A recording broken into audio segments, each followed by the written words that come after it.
YouTube. It is your girl, Dr. J, and in this video for the Homeschooling 100 series, this is Homeschooling 110, and my B word for this video is brackish. Now, brackish is one of those like SAT type words where it is a real English word in our language, but it's one that's not used very often. But I'm telling you, we should use this word like all the time because it's great. Brackish means that something is harsh or unpleasant, and it comes from the Dutch root word brack, and that means salty. And so that's why this is not like the greatest word ever because, yeah, instead of saying that something is salty, you could say, oh, that's brackish.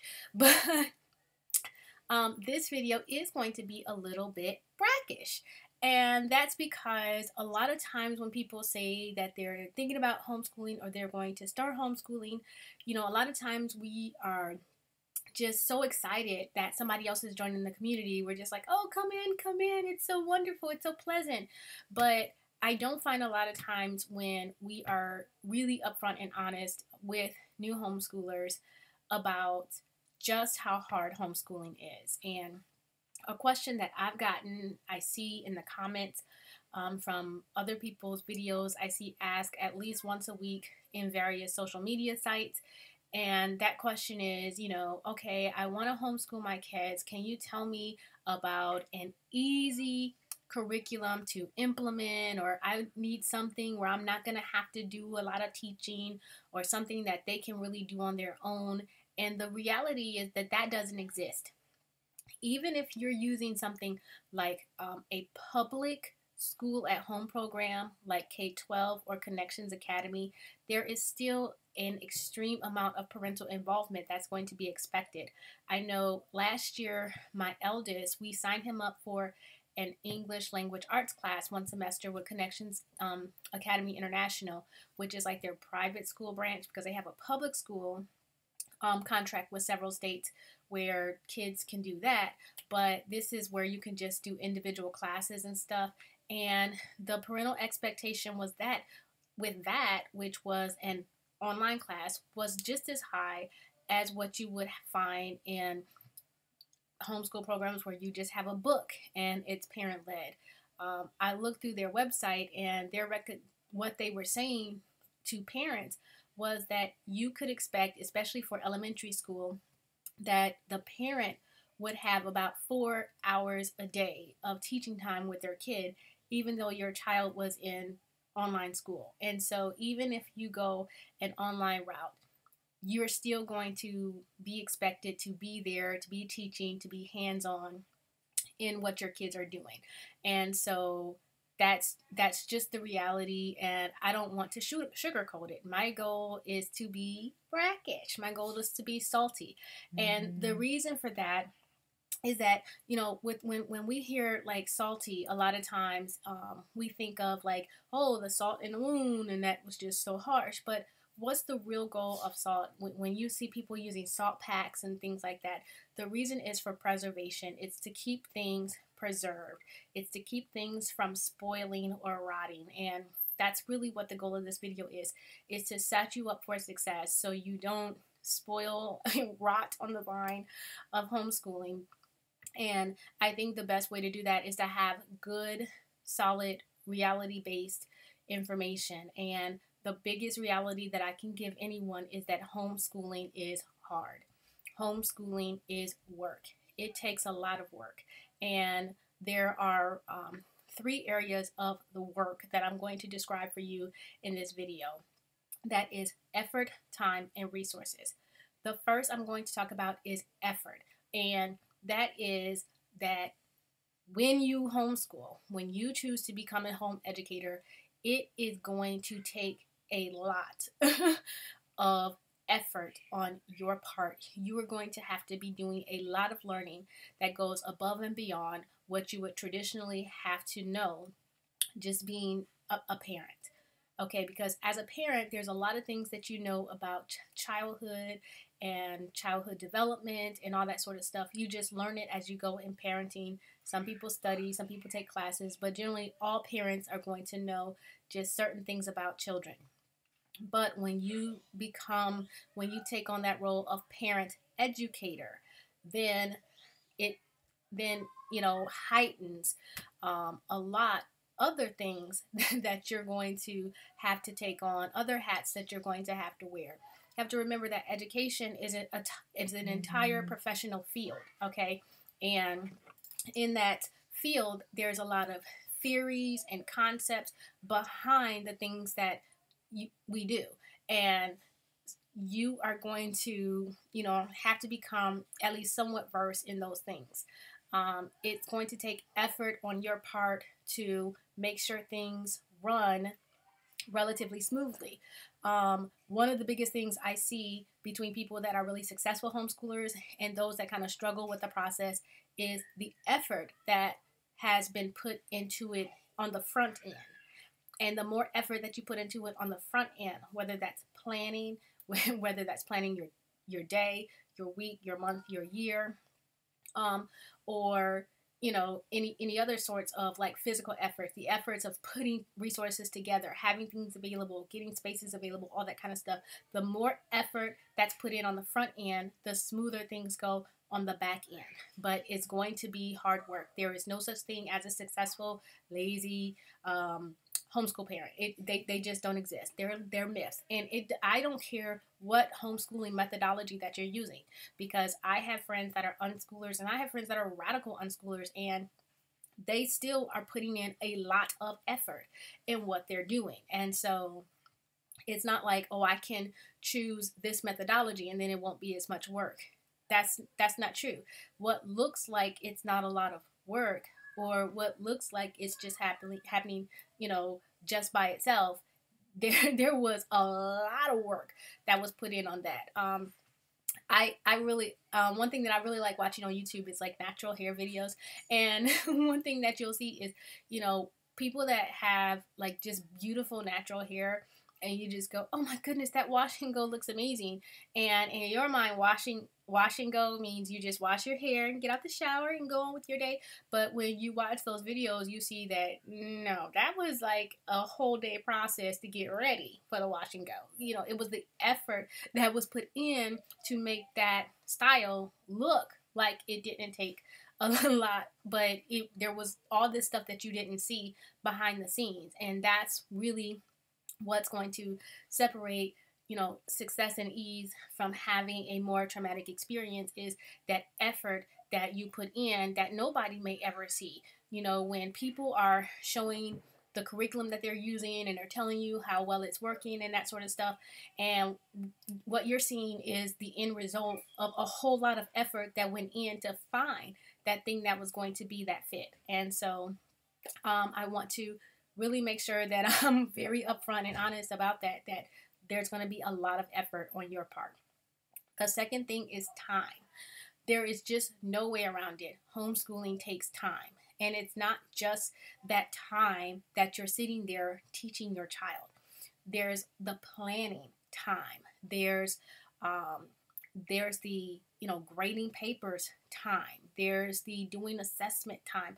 And whether that be test giving or other types of informal assessments or observation or tracking, there's time that goes into record keeping, and depending on your state, that's going to determine the official record keeping that you have to do. How much time people put in, it's going to depend, but I will tell you that effort and time increase whenever you add another layer beyond kind of that, I guess, for lack of a better word, that normal, average normal. And so if you are homeschooling a child that has a learning disability or a physical disability or a emotional, psychological, behavioral disability, that's going to be more time and effort that you're going to have to put into homeschooling. If you have a gifted child, that is going to increase the time and the effort that you have to put in when it comes to homeschooling. Every time you add another child into the mix. So if you're homeschooling one child, that's going to take time. Homeschooling 2, 3, 7 kids, that adds additional time on top of kind of that like one level time. So there's a whole lot of stuff that goes into it, but nobody gets out of it unscathed. So you're going to be putting time in. How much time you have to put in to homeschooling is going to depend on all those other factors of, you know, the child that you have, the number of children that you have, any overlays on their development beyond just normal childhood development. Those are going to be influencing your time, but it is not unheard of for people to spend, you know, 2-3 hours a day beyond teaching when it comes to homeschooling, and that's just something that is just expected. You'll have people on both ends of the spectrum when it comes to getting that extra time in. I'm in the morning end, so I work in the mornings, but I also do a lot of homeschool prep in the mornings, and so I'm up. I start my day between 3 and 3:30 a.m. and my kids get up around 7, and they have their breakfast and clean and do their chores and that sort of stuff. And we generally start our homeschool day about 8. So I am up, you know, 4.5 to 5 hours before we start our homeschool day. Not everybody does that many hours, and not everybody does it in the morning. But a lot of people that don't do it in the morning, you'll see it in the evening, where their children may go to bed or be getting ready for bed about 9 o'clock, but they're not getting into bed until 11 p.m. or midnight. And I've seen people, you know, like I've seen people when I'm up at 3, they haven't gone to bed yet, you know? So they're, you know, posting like, okay, can somebody, you know, share this resource with me, or this is something that I found, and they didn't go to bed from the day before yet. And so it's going to take time. Okay. So when people, I know one of the questions that triggers me to know that people may not have been told just how intensive homeschooling work is when they say, about how many hours a day, you know, are you guys homeschooling? How many hours a day are your children, you know, are you teaching your children, or are your children doing active schoolwork? And it's like, that's only a part of the day. That's not the whole day. That's only a part of the day.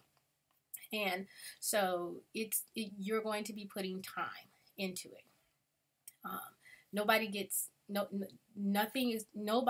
homeschool that runs smoothly that doesn't have time as a part of the cost of homeschooling. And the third thing that I'm going to talk about is resources. And a lot of times when people say homeschooling takes resources, the assumption is that it's just about money. And money is a part of that, but it's not the only part of it. Homeschooling costs money. I know I've seen Facebook groups and other things that say, oh, you know, how to homeschool for free. That's a fallacy. Nobody's homeschooling for free.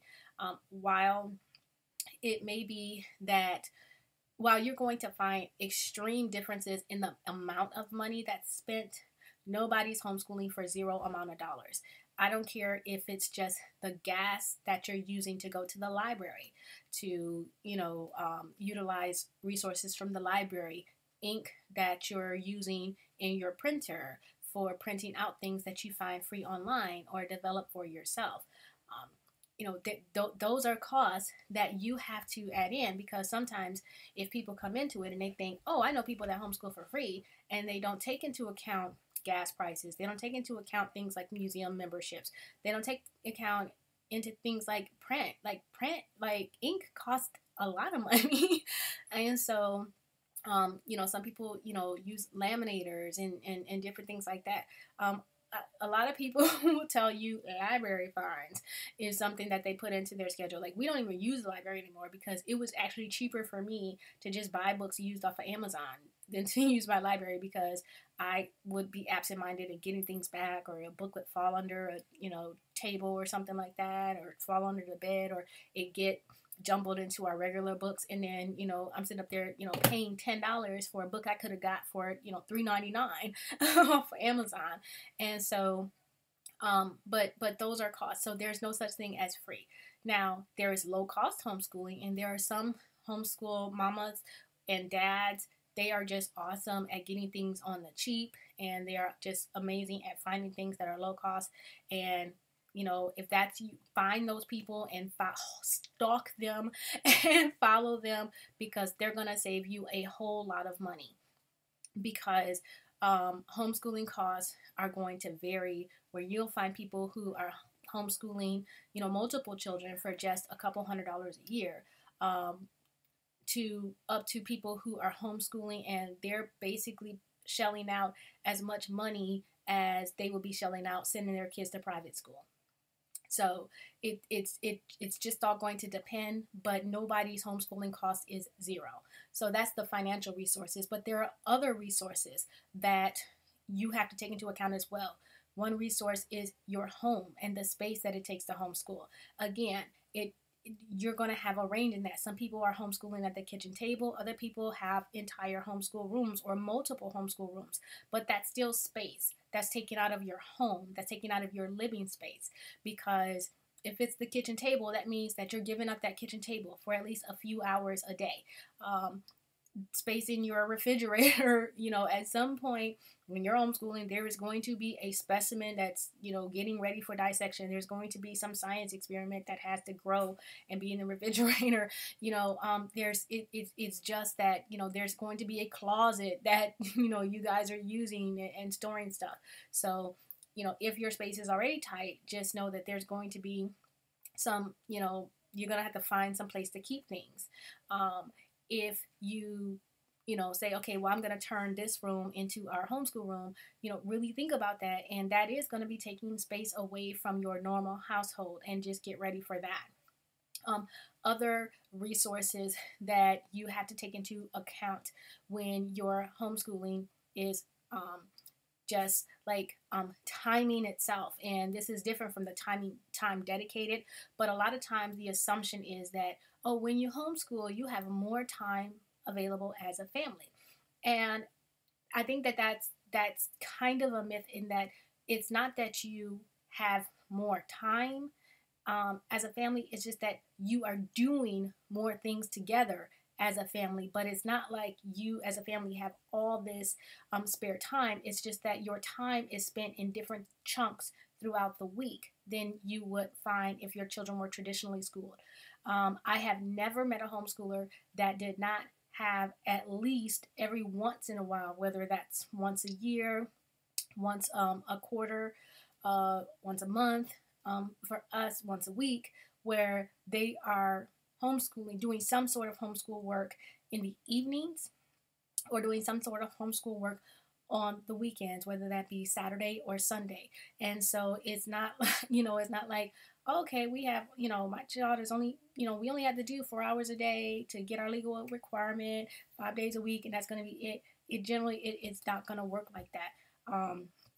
And, yes, your timing is freed up in that you can take vacations whenever you want and all that kind of stuff. But that taking those vacations, that adds into your effort, and that adds into your time. I told you guys, we just got back from vacation, and Speedster is in an online class, and so they were not off that week. So he had to do 2 weeks worth of work in order to prepare to be away for that week where he was expected to be in class. And this is his math class that already has him doing work 5 to 7 hours a day just for that class. He does other math work, another 3 to 4 hours a week. But in this math class, 5 to 7 hours a week. I don't know if I said a day or a week, but 5 to 7 hours a week is already dedicated to this class. And so he had to find an additional 5 to 7 hours to get the things done for the following week when we were going to be on vacation. So it's not like vacation means, having that freedom means that you miss stuff. You don't. You just have to rearrange things. And you as a homeschool educator are responsible for finding those additional hours in that day. Even if you're using a curriculum where all the scheduling is done for you. Okay, well, they don't build in sick days into that schedule, and you're going to have sick days. There are going to be days when you, as the educator, is sick. There's going to be days when one or multiple of your children are sick. There are going to be days when things flow through your home where, day 1, child 1 is sick. Day 2, child 1 and 2 is sick. Day 3, child, 2 and 3 is sick. Day 4, you're sick, and so all that's going to disrupt all of the flow of your day, and then you have to go back into that schedule that you meticulously put together and start making those adjustments in there. And so that is, a timing resource that you are going to be putting out.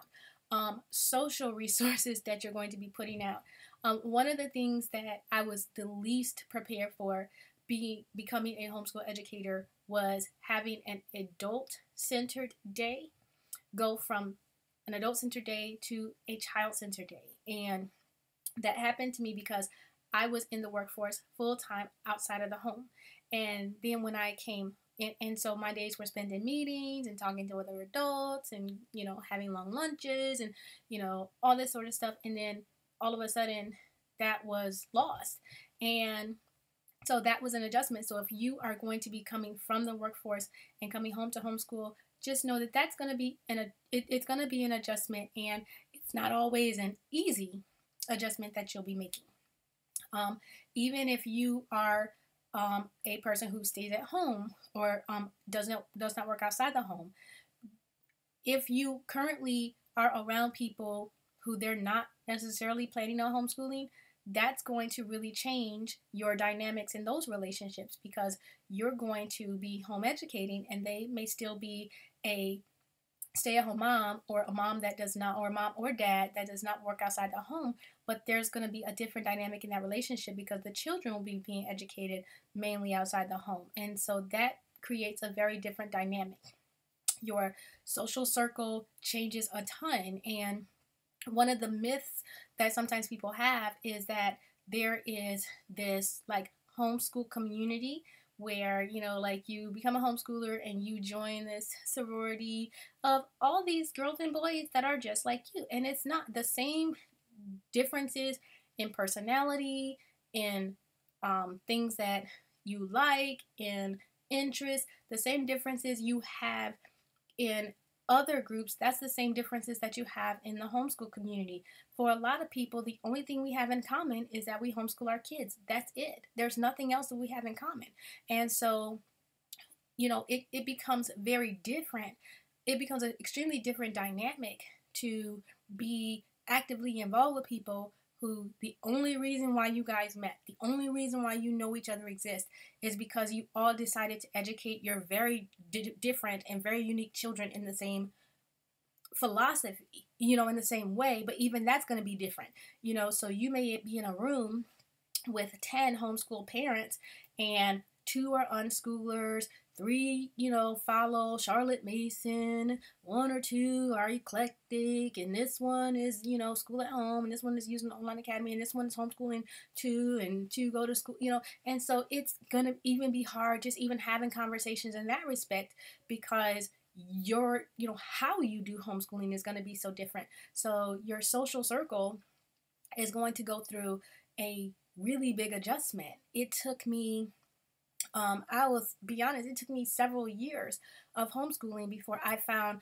like my local mix of people where it was like, oh, yes, I found my people, and there's a group of us, there's a few families, we get together once a week, and we crave it, we need it. I know it's like now we're kind of on a break for the holidays, and me and my kids are like, okay, when do we go back to our meeting again? Because these are people who, hey, we found things we have in common beyond just we all decided to be home educators.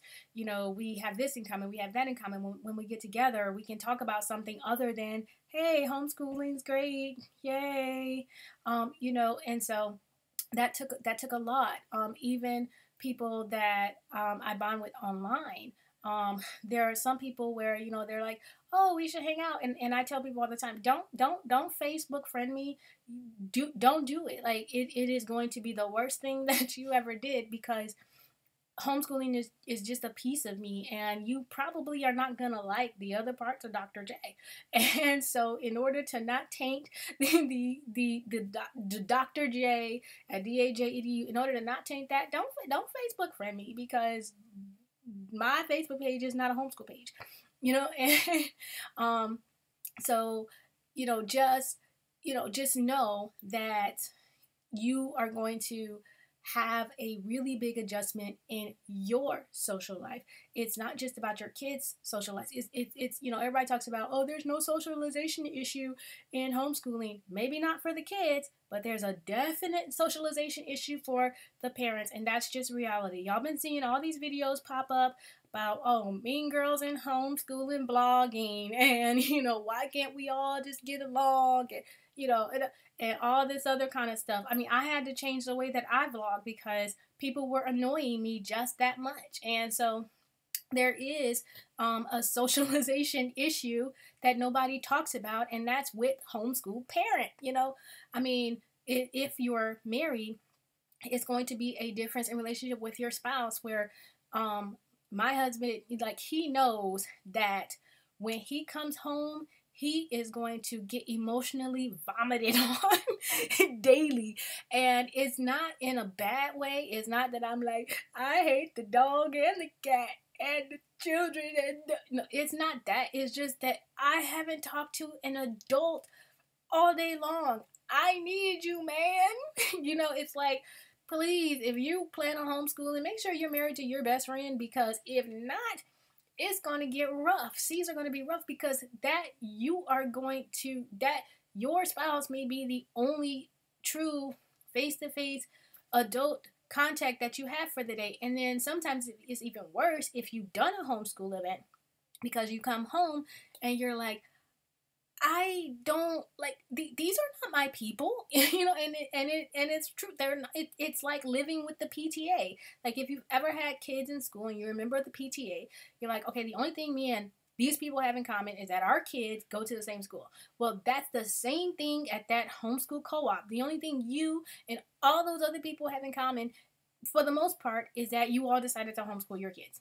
And for that, a lot of times it's completely different reasons for why you decided to homeschool your kids. And so, but this is supposed to be your social circle, so there is a socialization aspect that has to be dealt with.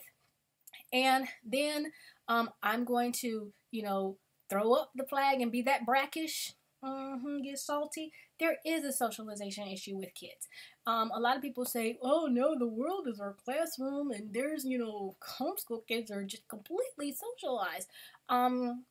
It takes a lot of work to find socialization opportunities for your kids that cover all the bases that need to be covered, because you will find very early that it's not enough to just have your kids in the presence of other people.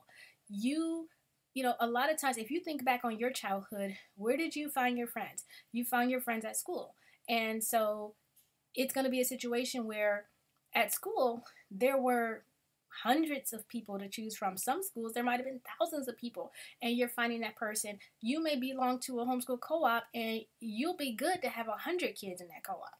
Most co-ops, you're going to have 20 to 30 kids, and your child is supposed to find that connection. And then a lot of times when it comes to homeschool socialization, it is a family affair. And so your child may connect with only one sibling in a family group, but that it's a package deal. They can't just connect with just one sibling. There has to be a connection where they can at least tolerate every other sibling that becomes a part of that package. And then sometimes people are in sibling sets where your child connects with somebody and they're the youngest sibling. But it could be another situation where your child connects with somebody, but they're the oldest sibling. And so, okay, well, arranging a play date or something like that, well, you have to arrange a play date where your child may be 12, but their friend has siblings that are 1 and 2 and 3. And may have a 1 and a 2 and a 3-year-old sibling. And so those are just different things that you have to really look to balance. And then even for if your child has siblings outside of things, like if they're involved in sports or they're involved in your religious organizations or other groups like 4-H and stuff like that, but their friends that they have in those groups may not be homeschooled.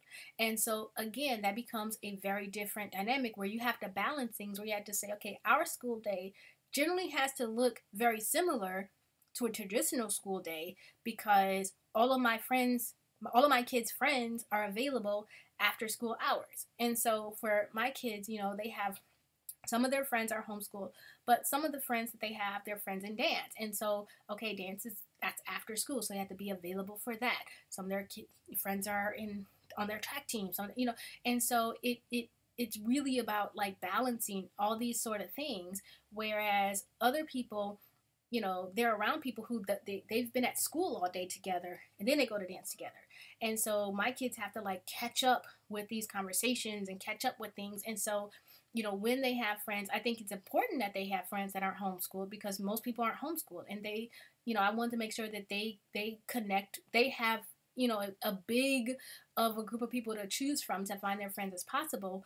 But it's going to be work on their part, because they're coming from such a very different perspective. They are a minority, an extreme minority, when it comes to that. If only 3% of, you know, children are homeschooled, I mean, think of being like a racial minority. I am black. I'm African American. Our family is black. We're 13% of the U.S. population. And even with that, sometimes you're like, I wish people would understand what it's like to be black. Okay, now your kids, in addition to any of that, they're also now in this 3% of the population that's homeschooled. So it's like, as hard as it is for you to find somebody like you in that regard, think of how hard it is for them to relate to people when they may be the only person or the only 2 or 3 people that these kids have ever met that were homeschooled. So so socialization is a part of it. Organization, resource. I talked about you having to give up pieces of your home. And that is true. You do have to give up pieces of your home. Beyond having to give up pieces of your home, you also have to give up peace. You know, and what I mean by peace is I'm not talking about emotional peace. I'm talking about organizational peace. There are some people that they are so great at organization that no matter what time of day, their house looks amazing. And then you have people like me, who I've never been, like, my husband did not marry me for my domestic skills, because I don't have them. Like, cleaning is hard, laundry is hard. Laundry is a devil, demon, monster in my life that I'm always constantly trying to slay that dragon. If I had a superpower, it would be instant laundry done, folded away. Like, I would not have to teleport. I would not have to mind read. I would not have to fly. Laundry. Like, that would be the superpower that I chose, because it's a superpower for me, because I can't do it. And so already I'm not a domestic person, but I have domestic duties. I don't have sole domestic duties. You know, my husband, you know, does dishes and all that other sort of stuff, but, you know, I still have domestic duties that are hard. And then, you know, the schoolroom, during the middle of the school day, it's a tornado. You know, it's a mess. And then I have to go in and clean it and get it back organized, and then wait for the next day to do it all over again.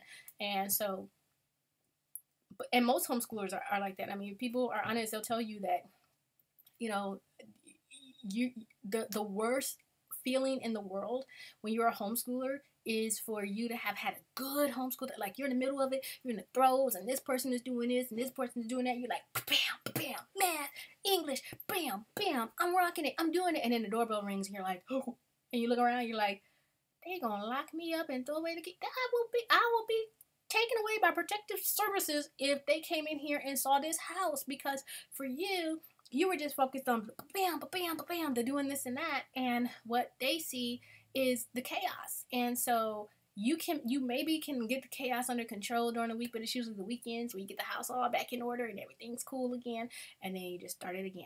So those are, you know, that's a resource that you're going to use. So I didn't do this video to discourage you from becoming a homeschooler. I did this video because I really think it's important for people to, you know and be aware that homeschooling, it's not just roses and flowers and candy. It's not just unicorns and rainbows. There are some hard parts to it. Yes, it's always worth it, and I wouldn't choose any other way. And I'm glad this is the choice that we made for our family, but I also don't want to be fake and be like, oh no, it is just all good. No, it's time for me to be brackish and give you the harsh and unpleasant truth that this is a part of homeschooling as well. I hope this helps. This is Dr. J, and I'm out. Bye-bye.